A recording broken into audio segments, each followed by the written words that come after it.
I address my opponent, and by challenge I naturally mean... I'd actually gonna win a fight, so let's do a ramming game. Let's play a ramming game. Huh? The girl says. She seems a bit put off by the suggestion. Yeah, I say, and if I win, you have to let me have all of these. A rhyming game? Really? Okay then, really. I'm a silly. Okay then, listen. I'm a martial artist. Artist. Ooh, that's a tough one. Smartest. Glow. No. What I'm saying is I'm a fighter. Okay, fighter shouldn't be too hard. I can do this. Just have to not panic. Let's see. Writer. Haha. Okay. Scissors. What do you mean scissors? No! Wait, what the heck is going on? Crap, nothing rhymes with scissors. That's an illegal move. I drop into a fighting stance. Okay then, shall we fight? The girl grins back at me. Now you're talking. The name's Miku, by the way. Challenge accepted. Or I don't want to fight because I feel like she's gonna lose. Miku and I march out of the shop. Out on the pavement, we stare each other down. So if you win, I'll let you buy the burning hammer, Miku says. But if I win, I get to keep it and you have to pay for it. Well, isn't that a little unfair? If you don't like it, then it's no fight, no deal. I don't have the time to rethink this. Alright. Ready whenever you are. Miku does a little brisk shadow boxing, throwing a repeated 1-2 combination. The training technique for boxing involves practicing strikes, scars, and evasions against an opponent who isn't actually there. Oh shit. Whoa, what's the deal? Something going on? It's a street fight! A number of people pass by, including a businessman, a couple, as well as some pretty gruff-looking fellows, and some of them stop to form a small crowd. Achiendo and Atomi Osawa, they pass by while running away from some mysterious foreigners.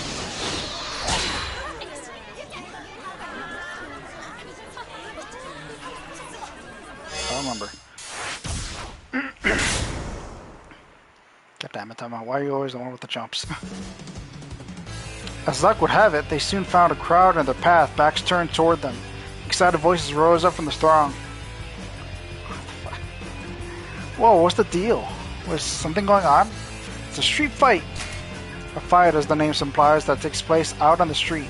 Typically using bare hands and no weapons, even a barehanded fight can result in serious injuries, though, which is why they're pretty illegal. Achi clutched Tomi-san good and tight. Whatever you do, don't let go. At a moment, okay, so they got confused with the couple. Without a moment's hesitation, he plowed his way through the crowd. Emerging on the far side of the gathering, Achi saw the main road ahead. Cars were zipping past in a steady stream. What do we do? There were too many cars for them to rush across the street without getting hit. But they couldn't exactly just sit and wait for the light to change. They certainly couldn't go back the way they came. The pursuers were getting closer and closer. Tell me, Achi shouted. We're going across. We're turning back. Screw it. We're going across. What? Dragging Tommy by the hand, Achi darted out into the street. Moving purely by instinct, he wove his way through the gaps between the speeding cars.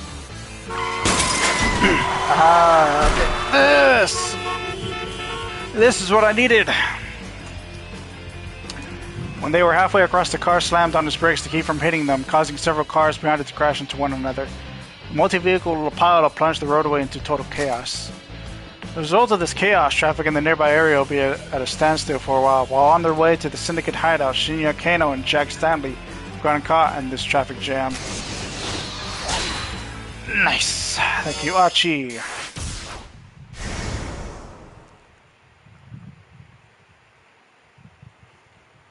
The car moved at a glacial pace toward the Cram Syndicate's hangout. Stanley pounded his fist on the steering wheel in frustration. They had no sooner set out than the traffic slowed to a near standstill. Despite the occasional lurch, it never crept above a crawl. Kano stood in the passenger seat. The case was rapidly getting out of hand. Now he had to worry about the safety of both Maria and her sister, Tomi. Never mind the fact that Detective Tateno had also gone missing. There were too many unknowns, too many uncertainties. His unease was growing unbearable. Also, Tateno hasn't radioed in, and we can't reach him from our end either. Kuze's words kept echoing inside Kano's head. What could have caused Tateno to drop out of contact? Someone had gone after Tomi while Kano and the others were busy trailing the attache case. Could Tateno have been... No, it couldn't be. Kano was sure Tateno would have done whatever was necessary to keep Tomi safe. Stanley broke the long silence. What's in your mind? Still thinking about that call from Kuze? Kano didn't answer. Look, if you're worrying about that other detective, the guy couldn't even protect one girl, Stanley continued. Not exactly a ringing endorsement. Don't you talk about Detective Tateno like that way. I'm concerned about Hitomi Osawa, but the missing attache case needs to come first. Stanley's expression remained stone cold. Kano flashed him a sidelong glare, then went back to staring at the window. A moment later, a flurry of motion in a nearby alley caught his eye. With a start, he recognized Sasayama. This fellow detective was caught up in an altercation with a man in dark clothes. Kano sprang into action, his body moving almost before his mind registered the situation. Sasayama! Leaving the door open, he leapt out of the car. Hey, wait! Stanley called after him, but Kano was already sprinting toward the fight. Oof. The other man knocked Sasayama onto a pile of garbage. Sasayama struggled to get back to his feet as Bowman looked down at him with a triumphant sneer. Kano finally got a good look at the man, and his eyes flashed with recognition. It was the perp who'd first taken the attache case back at the Scramble. Tariq al-Karawan. You! Kano growled. He sped like a bullet to tackle al-Karawan around the legs. But al-Karawan nimbly stepped aside. Kano's arms closed on nothing but air. At the same moment, al-Karawan deftly wrapped an arm around Kano's neck. Kano felt a vice-like pressure on his carotid artery. A move known as the front choke sleeper hold. Constricting the carotid artery stops blood flow to the brain, causing the opponent to lose consciousness, also known as the guillotine choke. His consciousness quickly began to slip away. Oh, no, you don't, you bastard, he snarled. Lowering his center of gravity, he got hold of one of al-Qur'an's legs and used his shoulder as a fulcrum against it. Despite the arms still crushing his neck, Kano managed to lift his opponent high into the air. Oh, shit. He continued the movement to heave al-Karawan up and over himself, slamming him upside down onto the heap of trash. Ow.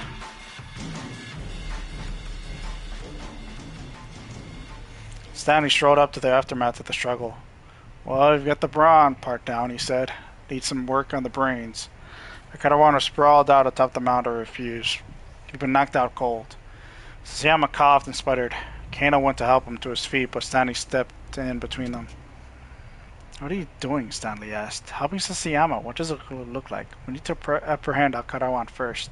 He's not even conscious. Sasayama can come first. He pushed Stanley aside and crouched down alongside his partner. Are you alright? He asked. Yeah, Sasayama groaned. You bailing me out, though? Can't let the missus know about that. Mum's the word, Kano said. He slipped an arm underneath Sasayama and helped him to his feet. I managed to find the guy who had the attache case, Sasayama said, but when I tried to arrest him, this fellow came out of nowhere and attacked me. He flashed at Karawan a nasty look. So here we go again, disobeying direct orders, Stanley huffed. What's the deal with Japanese police anyway? He shook his head in his aspiration. Sasayama gave Kano a puzzled look, jerking his thumb at the American. Who's this guy? It's a long story, Kano said. He filled Sasayama in on the situation. Enough chit-chat. Hurry up and cuff this guy, Stanley said. Kano knelt down by al-Karawan's unconscious body, flipped him over, and proceeded to cuff his hands behind his back. Kano paused. Al-Karawan's sleeve had slipped back from his wrist. What's this? Skull. The unconscious man had a tattoo of a two-headed scorpion on his left forearm. Stanley strode over. You find something? He asked. Yes, I think this guy might be the ringleader. Seeing the image had reminded Kano of something he'd heard back at headquarters, that the head of the foreign syndicate had a scorpion tattoo. He related this information to Stanley. I see. Stanley called up Kuze on his cell. You'll be happy to know that the guy with the attache case is still alive, she said. Burning the ringleader at this point shouldn't be an issue.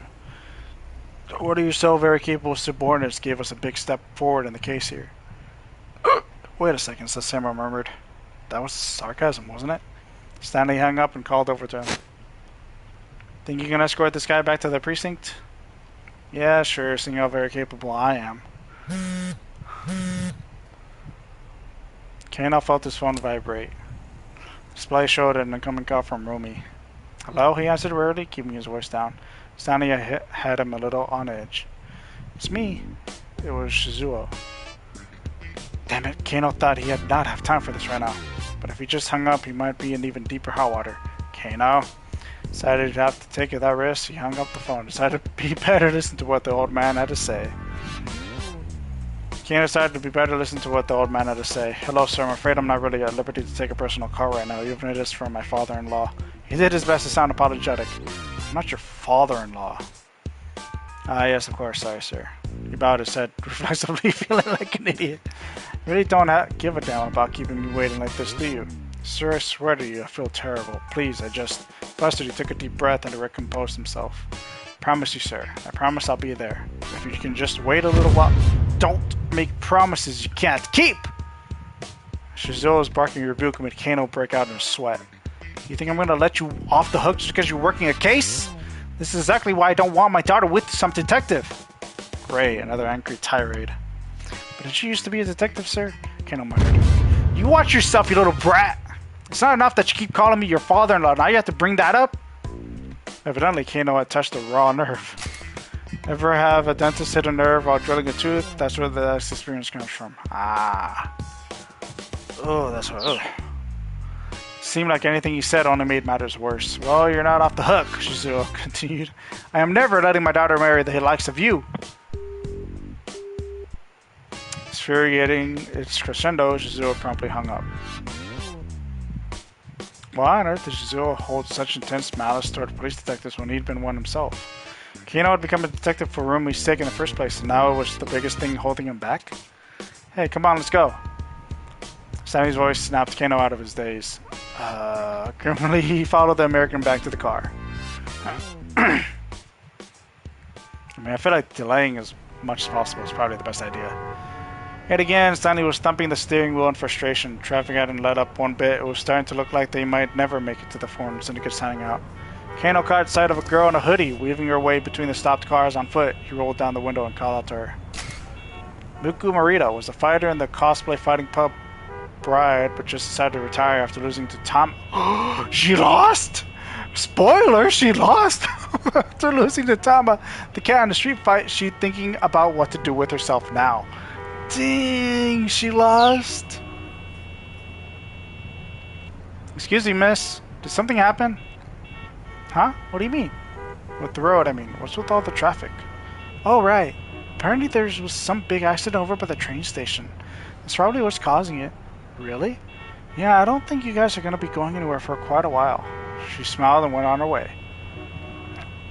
Stanley gave the steering wheel another punch. Well, I guess they did say this wasn't just some typical ransom case, he muttered. Kano saw an opportunity. If they're not after the money, then what are they after? Stanley kept his eyes forward, acting as if he hadn't heard.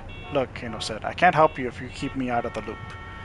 After a few moments of thought, Stanley replied with a single monosyllable. Monosyllable? Well, drugs. What? Maria's father, Kenji Osawa. I assume you're aware he works for Okoshi Pharmaceutical? I am. Nothing's been made public yet, but Osawa recently oversaw the development of a new drug. It is not at all uncommon for a new drug to be in development for 15 years or more, with expenses totaling to only to 30 billion yen, roughly 200 to 300 million US dollars. Before it is approved, worldwide demand and sensational profits can be expected if a groundbreaking medicine is developed. Nonetheless, pharmaceutical companies are often under major pressure due to the tremendous cost of labor and equipment. Someone's trying to get their hands on it. Kano's mind latched onto this new information, trying to assemble the pieces of an evolving puzzle. Someone? Who? An international criminal mastermind. This foreign syndicate is merely a tool in someone else's game. Kano regarded Stanley's face carefully. He looked more cold and serious than ever. So wait, does that mean that the reason we're letting this syndicate walk around unfettered is on my orders? Yes. I see. So the only thing you're really concerned with is catching this international mastermind? Precisely. Kano felt like he was starting to get a picture of what sort of person Stanley was. So you don't really care what happens to the girl who's been abducted, do you? Not particularly, no. Why do you have a problem with that? Kano clenched his fist. His hand was shaking with anger. Number 8. Dictum number 8. When you really want to punch something, you really probably shouldn't. Damn it. Kano recited the words and worded like some sort of desperate mantra. If he didn't manage to calm himself down, he was liable to slam his fist right into Stanley's face. Outside the car, the traffic remained at a standstill. Kano chafed against the feeling of utter futility. One after another, his uncertainties came to nag at him. Was Maria still safe? What had happened to Otomi and to Tenno, her bodyguard? And now, on top of all this, it struck Kano as rather careless to send Sasayama away with al-Karawan without any backup.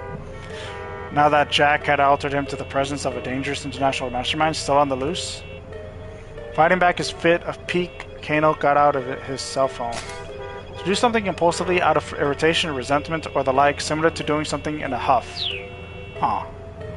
He dialed up Sasayama, wanted to make sure his partner had gone at al-Karawan back to the precinct safely. He dialed up Detective Kajiwara, who was stationed at the Osawa residence. He hoped a little more information about the family. His 2 daughters might shed some light.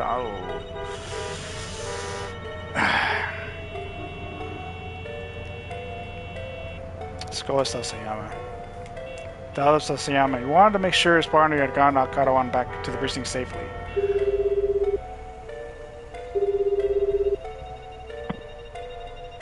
Sasayama picked up almost right away. Kano, what's up? Everything's on your end. Any problems getting al-Karawan back? Nah, I've got the Tenno taking care of him. Wait, what? Kano could hardly believe his ears. You were in touch with the Tenno? He asked. He could hear the shock in his own voice. Yeah? Just bumped into him over by the precinct a little while ago. Then he is safe. Kano felt a surge of relief. What about the Tomi then? Stanley glanced over at him, curious. The Tenno says he lost track of her somehow. And then he got called back to the precinct apparently. Tenno had lost track of her? That's not like him, Kano thought. Since he was heading back there anyway, I handed our guy over to him, Sasayama said. I see. Kano was glad to hear that the Tenno was alright, but his relief was tempered by a surge of anger at the thought of what had happened to Otomi. Now I'm back to telling the Tacha case, Sasayama continued. Today's my wife's birthday, you know. Plans to wrap this thing up ASAP so we can celebrate tonight. I've already got a present and everything. I envy you, man. Closing his eyes, Kano took a moment to picture Rumi, but Shizuo's face popped to his mind's eyes right alongside her. Oh, just hang in there, buddy. Even if your girlfriend is just a picture of Masami Nakama. Midoriyama Academy graduate and national celebrity, her popularity shows no signs of slowing down as she played the female lead in such films as The Beast, that hoarded gold at the heart of the world, and the Sweden Fortress. There is another nationally famous actress with the same name, but it is a nationally known fact that the two are completely separate people. Still snickering, Sasayama hung up. Kano bit his lip and slipped his phone back into his pocket. Interesting. A bit of interesting backstory. At long last, traffic began to move again. Almost as soon as it did, however, Stanley had to slam on the brakes.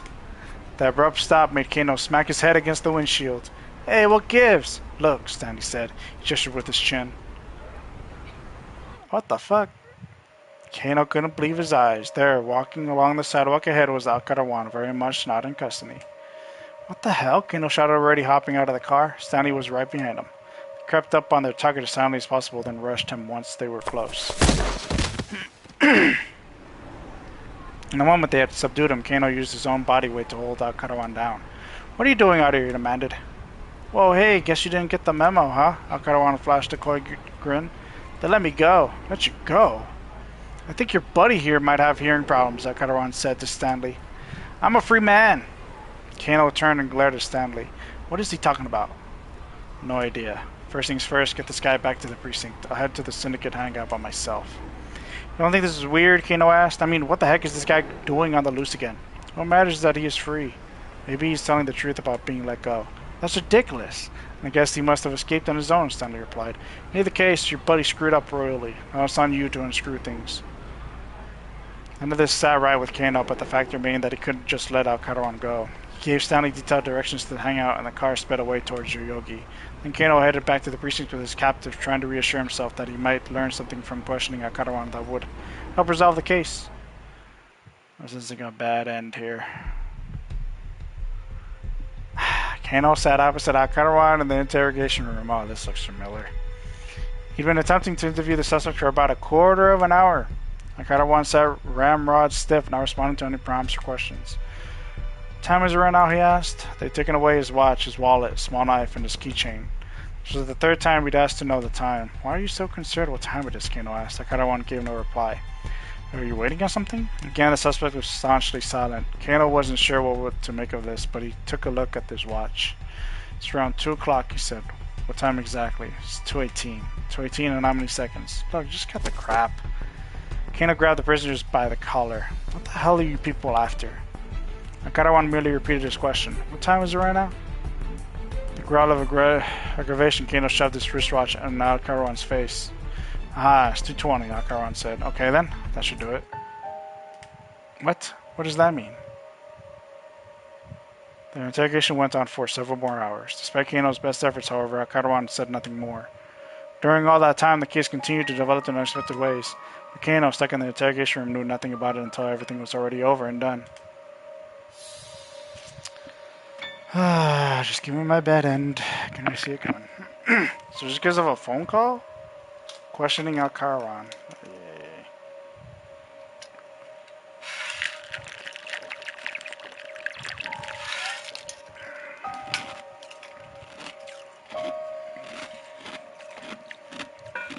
I was wondering what the heck's going on. Oh.